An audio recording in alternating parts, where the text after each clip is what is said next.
नमस्कार, जय श्री राम, जय श्री कृष्णा। कैसे हैं आप सब। चलिए आज फिर से एक कहानी। तो कहानी ये है एक बूढ़े की और हमारी वाणी की, जो हम बोलते हैं। तो एक गांव में एक बूढ़ा व्यक्ति रहता था और उसके साथ ही पास में एक नौजवान व्यक्ति रहता था जिसका नाम था राजू। राजू एक बहुत अच्छा इंसान था। बूढ़ा व्यक्ति स्वयं भी एक बहुत अच्छा इंसान था। सब उसका बहुत मान सम्मान करते थे। एक दिन उसको पता नहीं बूढ़े व्यक्ति को बैठे बैठे क्या दिमाग में आया, उसके पास कोई दो व्यक्ति आए हुए बैठे थे। उसने कहा, ये जो राजू है ना, मेरे पड़ोस में रहता है, ये चोर है। अब बात निकली तो निकल गई। 2 से 4 में, 4 से 6 में, 6 से 8 में, और ऐसे करते करते पूरे गांव में ये फैल गया कि राजू चोर है। और अभी ये बात फैल रही थी, अचानक से गांव में चोरी हो गई। अब चोरी हो गई तो सबके दिमाग की सुई अटकी जाकर राजू पे, क्योंकि उस बुजुर्ग व्यक्ति ने कहा था ये राजू चोर है। अब बुजुर्ग व्यक्ति बहुत पुराना वहाँ का रहने वाला था, तो सबको ये पता था कि ये जो भी कहता है वो सच है, वो ठीक है जो भी थे। उन्होंने ये भी मान लिया कि राजू चोर है, और ऐसे करके सब लोगों ने राजू को पकड़ के बंद करा दिया। अब राजू को जब बंद हो गया तो उसके खिलाफ फिर जब छानबीन शुरू हुई कि हाँ सच में चोरी कहाँ हुई, कैसे हुई, किसने की, तो राजू के खिलाफ एक भी सबूत नहीं मिला। और जब सबूत नहीं मिला तो उसको रिहा कर दिया गया, उसको छोड़ दिया गया। अब राजू बाहर आ गया, लेकिन राजू बहुत दुखी था, क्योंकि उसका मान सम्मान सब चला गया था, उसकी इज्जत चली गई थी, उसको चोर बना दिया गया था। बहुत दुखी था। तो उसने कहा, कैसे भी करके मैं अपने इस अपमान का बदला इस बुजुर्ग से अवश्य लूँगा। उसने क्या किया, राजू ने क्या किया, उसने मानहानि का दावा कर दिया बुजुर्ग व्यक्ति पर, बूढ़े व्यक्ति पर। अब गांव में तो पंचायत फैसले करती है, तो पंचायत हुई, पंचायत में उसने अपनी बात रखी। तो जब पंचायत में ये बात हुई तो अब राजू क्योंकि निर्दोष साबित हो गया था, तो सरपंच ने बूढ़े व्यक्ति को बुलाकर कहा, आप अपनी सफाई में, अपने बचाव में कुछ कहना चाहते हैं तो कहिए। तो बूढ़े व्यक्ति ने कहा, हाँ मैं कहना चाहता हूँ। मैंने जो भी कहा था वो मैंने ऐसे ही एक टिप्पणी कर दी थी, मैंने सोच समझ कर कुछ नहीं बोला था, बस ऐसे ही बातों बातों में मैंने कह दिया कि ये तो चोर है। मैं इसके मान सम्मान को कोई हानि नहीं पहुंचाना चाहता था, मैं इसको दुख नहीं पहुंचाना चाह रहा था, बस मेरे मुंह से निकल गया और मैंने कह दिया।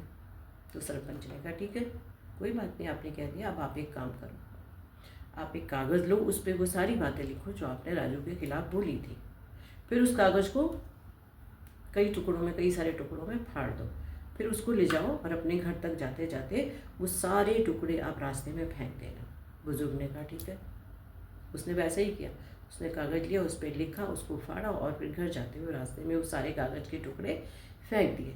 वो जाके सो गया। दूसरे दिन फिर पंचायत हुई। जब पंचायत हुई तो सबको ये इंतज़ार था कि अभी सरपंच को ही फैसला सुनाने वाले। सरपंच ने कहा, फैसला सुनाने से पहले मैं इस बूढ़े व्यक्ति को कुछ कहना चाहता हूँ। बूढ़े व्यक्ति ने कहा, कहिए। सरपंच ने कहा, आप वापस जाइए और वो सारे टुकड़े इकट्ठे करके लाइए कागज़ के, जो कल आपने रास्ते में फेंके थे, जिस पे आपने लिखा था। अब बूढ़ा बहुत हैरान, बूढ़ा क्या सारे गांव वाले हैरान कि सरपंच ने ये क्या कह दिया। सरपंच ने कहा कि आप जाइए और इकट्ठे करके लाइए। तो बूढ़े ने हाथ जोड़ कर कहा, ये नहीं हो सकता, ये मैं कर ही नहीं सकता, और ये संभव ही नहीं है। कहाँ से लाऊंगा मैं वो कागज़ के टुकड़े, वो तो हवा में पता नहीं कहाँ चले गए उड़ के। तो सरपंच ने कहा, यही बात मैं आपको समझाना चाहता हूँ। आपने जो भी बोला, आपके मुख से जो भी वाणी निकली, उसने जो दूसरे के मान सम्मान को हानि पहुंचाई, जो बदनामी की, वो आप वापस नहीं ला सकते। इसीलिए जब भी किसी ने कुछ बोले, अच्छा बोले, या तो बोले ही नहीं, और बोले अच्छा बोले, बुरा नहीं बोले, उससे अच्छा है कि आप चुप रहें। तो इस बात कहानी से हमें पता चलता है कि वाणी पर नियंत्रण रखें, वाणी के दास नहीं बने, वाणी को अपना दास बनाए।